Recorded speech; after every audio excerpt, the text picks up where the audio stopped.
2025 SIR hearing নিয়ে মানুষ দৌড়াদৌড়ি ছুটোছুটি করছে না, এরকম মানুষ বর্তমানে খুঁজে পাওয়া খুব মুশকিল। সবাই প্রায় নোটিশ পেয়েছে, তারা হিয়ারিংয়ের ডকুমেন্টস জোগাড়ে ব্যস্ত, আর যারা পায়নি তারাও ওয়েট করছে, এই বুঝি পেলাম, একটা আতঙ্কের মধ্যে রয়েছে। তো সব সমস্যার সমাধান করব, অত্যন্ত গুরুত্বপূর্ণ আলোচনা, আপনারা শুনুন। আপনাদের সমস্ত ডকুমেন্টস, যাদের ডকুমেন্টস আছে, যাদের ডকুমেন্টস নেই, তাদের সবার আলোচনা করব এবং এই আলোচনা থেকেই আপনারা সমাধান পেয়ে যাবেন। শুধু মন দিয়ে শেষ অবধি ভিডিওটা দেখতে হবে। যদি না দেখেন, কমেন্ট বক্স ভরিয়ে তোলেন, তাহলে জেনে রাখুন সবার কমেন্টের উত্তর দেওয়া আমার পক্ষে সম্ভব নয়। তাই ভিডিওটা শেষ অবধি দেখার অনুরোধ করছি, কারণ এখান থেকে সমস্ত প্রশ্নের উত্তর পেয়ে যাবেন। যাদের ডকুমেন্টস নেই তাদেরও বলছি, ডকুমেন্টস জোগাড় করার উপায়গুলো আমি এখানে বলে দিচ্ছি। যাদের শুধু আধার কার্ড রয়েছে তারাও হিয়ারিং সফলভাবে করে আসতে পারবেন, এরকম শিথিলতা কিন্তু এসেছে। তাই আলোচনাটা মন দিয়ে শুনুন। 3 ধাপে আমি আলোচ্য বিষয়গুলো আপনাদের সামনে তুলে ধরছি। তো প্রথমে নো ম্যাপিং যারা ছিল, অর্থাৎ ফর্ম ফিল আপে যারা কোনো লিঙ্কেজ দেখাতে পারেনি, তাদের নোটিশ ধরানো হয়েছিল। তারা অনেকে নথি দেখিয়ে সফলভাবে হিয়ারিং করে এসেছে, বেশিরভাগই নথি দেখাতে পারেনি, লিঙ্কেজ ছিল না বলে। তো তাদেরও ডকুমেন্টস আমি এখানে বলে দিচ্ছি। এই ডকুমেন্টসগুলো ম্যানেজ করে গেলে আপনার দ্বিতীয়বার যে হিয়ারিংয়ের ডেট পেয়েছেন সেখানে সফলভাবে হিয়ারিংটা করে আসতে পারবেন।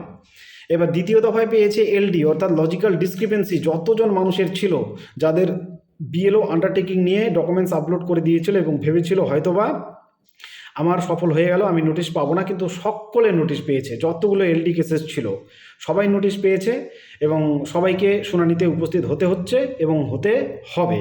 শুনানি অতি অবশ্যই প্রেজেন্ট হবেন। তো এই কেসগুলোতেও কিছুটা শিথিলতা এসেছে। আমি বলছি সেই শিথিলতা কি, এআরওদের হাতে কিছুটা পাওয়ার দেওয়া হয়েছে এবং এআরওরা সেই পাওয়ার ব্যবহার করে বর্তমানে আপনার 2002-এর তালিকা কিংবা আপনার যাকে প্রজেনি লিঙ্ক করিয়েছেন সেই তালিকা এবং আপনার একটা ডকুমেন্ট চেক করে, আর তাকে ডকুমেন্টটা ডিইও এন্ডে ফরওয়ার্ড করতে হবে না, তিনি ফাউন্ড ওকে করে আপনার কেসটা এখানে ডিসপোজ করে দিতে পারেন। অর্থাৎ বুঝতেই পারছেন যে হিয়ারিংটা সরল হতে চলেছে।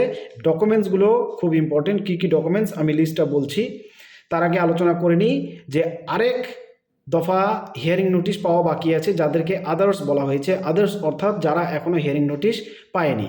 তো এই আদার্সের মধ্যে বেশিরভাগ তারাই রয়েছেন যাদের নিজেদের নাম 2002-এর তালিকায় রয়েছে এবং সমস্ত তথ্য প্রায় সঠিক রয়েছে। তো এদের মধ্যে থেকে খুব কম সংখ্যক মানুষ হিয়ারিং নোটিশটা পাবেন। যারা পাবেন তাদেরও খুব বেশি টাফ হবে না, কারণ ওদেরও ওই একই 2002-এর তালিকা কিংবা প্রজেনি তালিকা এবং তার একটা ডকুমেন্ট নিয়ে ইআরও তার রিমার্কে মন্তব্য লিখে দেবেন যে ফাউন্ড ওকে, তাহলে ওনার কেসটাও ডিসলভ হয়ে যাবে।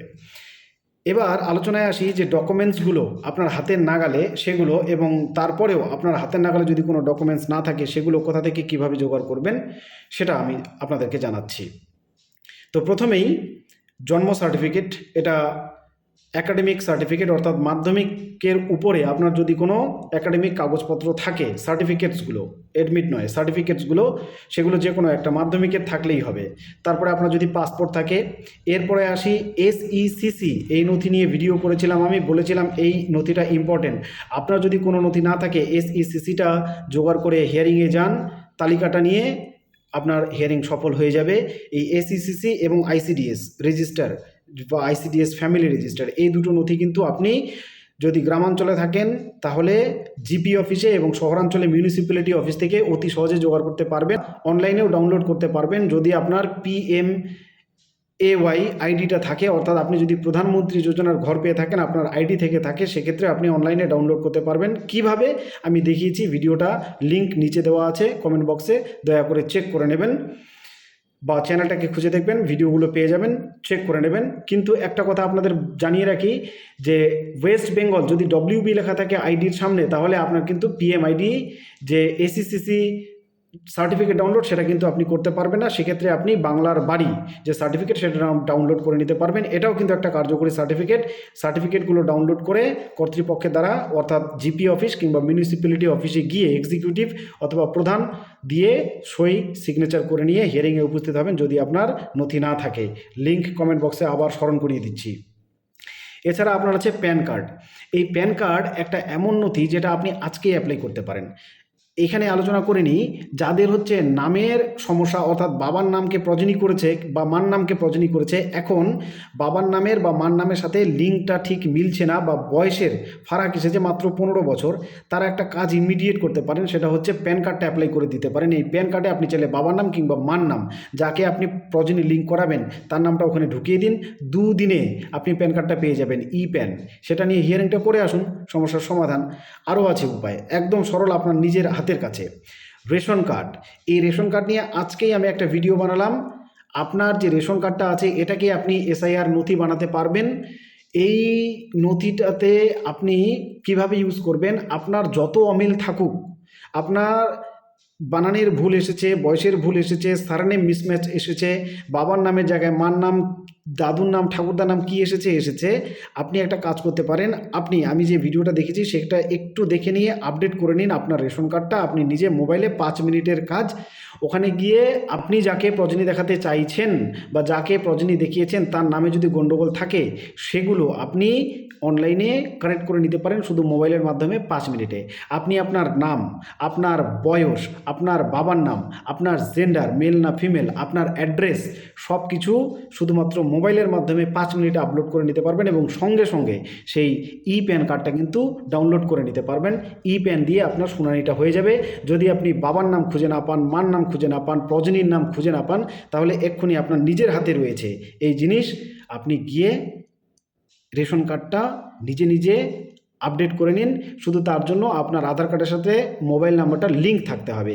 যদি লিঙ্ক না থাকে, আপনার পার্শ্ববর্তী কোনো অনলাইনে দোকানে যান যেখানে আধার কার্ডের কাজটা হয়, ওনাকে 50 টাকা দিয়ে নাম্বারটা আপডেট করিয়ে আনুন। আপনার কাজ আপনি নিজেই করতে পারবেন। এটা একটা অত্যন্ত গুরুত্বপূর্ণ নথি, আপনি নিজেই জোগাড় করতে পারবেন।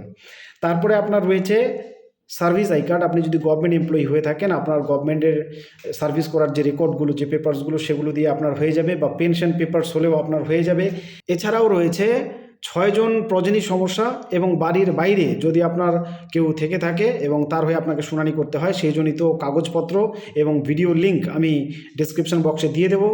আপনি ওখান থেকে দেখে নিন, এই সমস্যার সমাধান হয়ে যাবে। এছাড়াও আরেকটা কাজ আপনারা করে নিতে পারেন, সেটা হচ্ছে অনলাইনে বার্থ সার্টিফিকেটটা অ্যাপ্লাই করে দিতে পারেন। প্রসেসটা যথেষ্ট লেন্দি, এ কারণে আমি এখনও ভিডিও আপলোড করিনি। এবং প্রসেসটা 3টে ধাপে করতে হয়, প্রত্যেকটা ধাপ অত্যন্ত জটিল। সবার আগে আপনাকে অনুমতিপত্র আবেদন করে আদায় করতে হয়।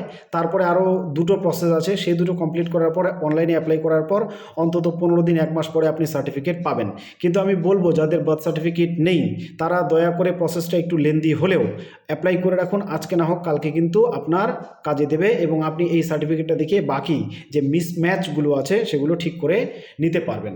এবার আরেকটা আলোচনায় আসি। যারা এই নামের মিসম্যাচ বা বানান ভুল বা জন্ম তারিখ ভুল এই জনিত সমস্যায় ভুগছেন, তারা রেশন কার্ডটাকে আপডেট করে নিন এবং পরবর্তীতে রেশন কার্ড দিয়ে প্যান কার্ড, প্যান কার্ড দিয়ে ভোটার কার্ড, ভোটার কার্ড দিয়ে আধার কার্ড, একটার পর একটা ডকুমেন্ট শর্টিং করে সব আপডেট করে একদম সব একই করে রাখুন।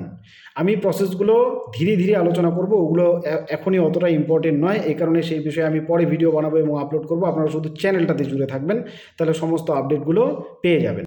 আমি প্রত্যেকটা ভিডিওতে আপনাদের বলি যে সমস্যা এসেছে তার সমাধানও আছে।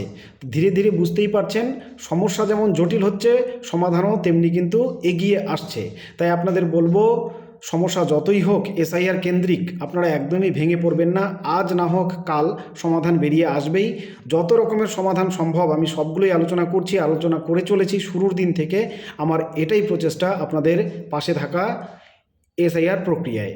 আপনাদেরও সঙ্গ চাই। যদি আপনাদের মনে হয় এসআইআর প্রক্রিয়ায় আমি আপনাদের এতটুকুও সঙ্গ দিতে পেরেছি এবং তথ্য দিয়ে আপনাদের সাহায্য করতে পেরেছি, তাহলে পেজটিকে ফলো দিন এবং চ্যানেলটিকে সাবস্ক্রাইব করার অনুরোধ রাখছি, যাতে আমি উৎসাহ পাই এবং আপনাদের সামনে আরও এই সেবামূলক কাজ নিয়ে উপস্থিত হতে পারি। যেমন আপনাদের সঙ্গ দিচ্ছি, আপনারাও তেমনি যদি আমার সঙ্গ দেন, তাহলে কাঁধে কাঁধ মিলিয়ে আমরা সমস্ত সমস্যা জয় করবই।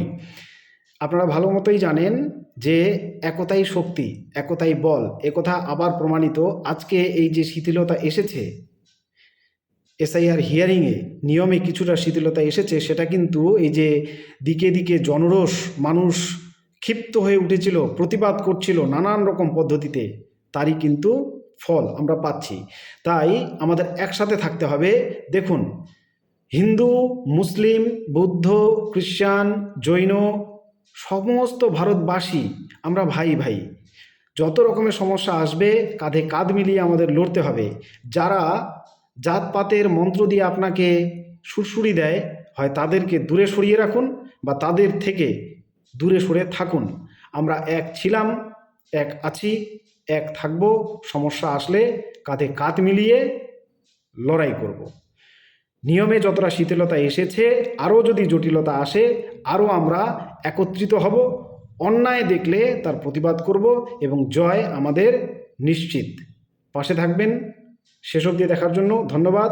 সুস্থ থাকবেন। শুভরাত্রি।